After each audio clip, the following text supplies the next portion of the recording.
আসসালামু আলাইকুম প্রিয় বন্ধুগণ। অনেক অজ্ঞ মুসলমান ভাই ও বোনেরা হজরত পৌলের বিরুদ্ধে কথা বলেন। তারা বলেন পৌলের শিক্ষাগুলো ভুল এবং তাকে মিথ্যাবাদী হিসেবে আখ্যা দেন। কিন্তু তারা জানেন না যে এই কাজ করার মধ্য দিয়ে তারা আসলে কুরআনের বিরুদ্ধেই কথা বলছেন।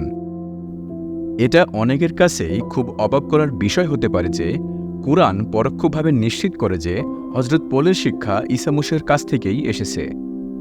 অন্য কথায় কুরআন পরোক্ষভাবে সাক্ষ্য দেয় যে হজরত পৌলের ধর্মচিন্তা তার নিজের উদ্ভাবিত কিছু নয়, বরং এটি আল্লাহর কাছ থেকে ঈসা মসীহের মাধ্যমে এসেছে।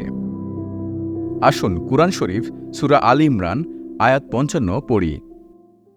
আর স্মরণ করো যখন আল্লাহ বললেন, হে ঈসা, আমি তোমাকে নিয়ে নেব এবং তোমাকে নিজের দিকে তুলে নেব, কাফিরদের থেকে তোমাকে পবিত্র করে দেব, আর যারা তোমার অনুগত রয়েছে তাদেরকে কিয়ামতের দিন পর্যন্ত যারা অস্বীকৃতি জ্ঞাপন করে তাদের উপর জয়ী করে রাখব।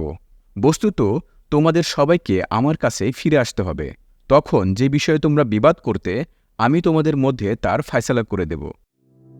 এই আয়াত অনুযায়ী আল্লাহ ঈসা মসীহের অনুসারীদের কিয়ামতের দিন পর্যন্ত অবিশ্বাসীদের উপরে বিজয়ী করে রেখেছেন।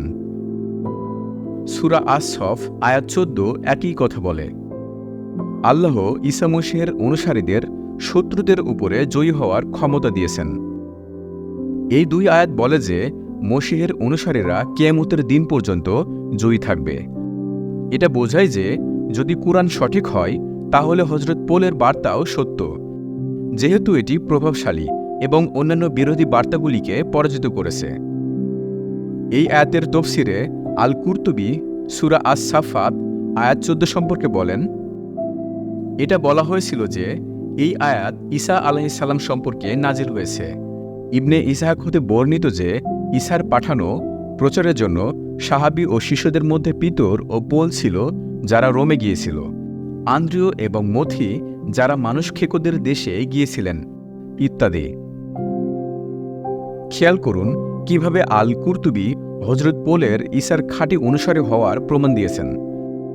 যদি আল কুরতুবী সঠিক হন তাহলে বোঝা যায় যে হজরত পৌল সেই অনুসারীদের মধ্যে একজন যাকে আল্লাহ তাআলা অবিশ্বাসীদের উপরে বিজয়ী হওয়ার ক্ষমতা দিয়েছেন। যদি কেউ বলে যে পৌলের ঈসার সংস্করণটি সত্য থেকে বিপদগামিতা, তাহলে তারা কি বলতে চায়? তারা কি বলতে চায় কুরআন মিথ্যা? যখন কুরআন দাবি করে আল্লাহ মসীহের সত্য অনুসারীদের জয়ী হওয়ার ক্ষমতা দিয়েছেন, তারা কি বলতে চায় যে পৌল আল্লাহর পরিকল্পনা পরিবর্তন করতে সক্ষম হয়েছিল? আস্তাগফিরুল্লাহ। কুরআন ও হাদিস হজরত পৌলের বিপক্ষে কোনো কিছু বলেনি। পক্ষান্তরে ইসলামের শুরুর দিকের কিতাবগুলো পৌলকে আল্লাহর বার্তাবাহক হিসেবে দেখিয়েছিল। আসুন কুরআন থেকে আরও দুটি আয়াত পড়ি। সূরা ইয়াসিন আয়াত ১৩ ও ১৪। আপনি তাদের কাছে সে জনপদের অধিবাসীদের দৃষ্টান্ত বর্ণনা করুন যখন সেখানে রসূল আগমন করেছিলেন। আমি তাদের নিকট ২ জন রসূল প্রেরণ করেছিলাম, অতঃপর ওরা তাদেরকে মিথ্যা প্রতিপন্ন করল। তখন আমি তাদেরকে শক্তিশালী করলাম তৃতীয় একজনের মাধ্যমে। তারা সবাই বলল, আমরা তোমার প্রতি প্রেরিত হয়েছি। এখানে একটি জনপদের কথা বলে যেখানে আল্লাহ ২ জন বার্তাবাহককে পাঠিয়েছিলেন ও তারপর শক্তিশালী করে তৃতীয় একজনকে পাঠিয়েছিলেন। এই তৃতীয় জনকে ইবনে কাসির এই আয়াতের তাফসিরে বলেন যে প্রথম ২ জন বার্তাবাহকের নাম ছিল শামুন ও ইউহুন্না এবং তৃতীয় জনের নাম ছিল বুলুস, যা পৌলের আরবি নাম, এবং জনপদটি ছিল আন্তিওক। যদি আপনাকে কেউ বলে যে হজরত পৌল একজন মিথ্যাবাদী, তাহলে সে ইবনে কাসির ও আরও অনেক খ্যাতিসম্পন্ন আলেম যারা ইসলামে পৌলকে ইতিবাচক দৃষ্টিতে দেখেন তাদের থেকে কুরআন বেশি জানে। ইসলামিক প্রমাণগুলো যাচাই করে আমরা দেখতে পাই যে কুরআন ঈসা মসীহের সত্য অনুসারীদের অবিশ্বাসীদের উপরে জয়ী রাখার বিষয়টি নিশ্চিত করে। এই বিজয়ী অবস্থা কিয়ামত পর্যন্ত চলবে। পৌলের বার্তা প্রভাব বিস্তার করেছে ও বিরোধী বার্তার উপরে জয়ী হয়েছে। এটা পরোক্ষভাবে বলে যে আপনি যদি কুরআনকে সঠিক বলে মানেন তাহলে হজরত পৌলের বার্তাও আপনাকে সঠিক বলে মানতে হবে।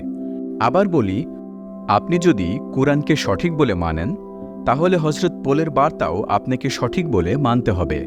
পরিশেষে আমরা এই কথা বলতে পারি, যে কেউ হজরত পোলের বিরুদ্ধে কথা বলেন তিনি ইনজিল শরীফ অনুসরণ করেন না, এমনকি তিনি কোরআনও অনুসরণ করেন না। তিনি আসলে একজন নাস্তিক মানুষের সমান।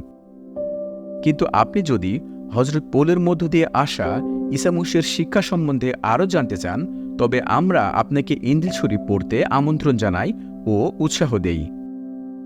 কিভাবে একটি ইনজিল শরীফ পেতে পারেন এই বিষয়ে আরও জানতে ভিজিট করুন প্রকাশিতসত্য.com। ধন্যবাদ।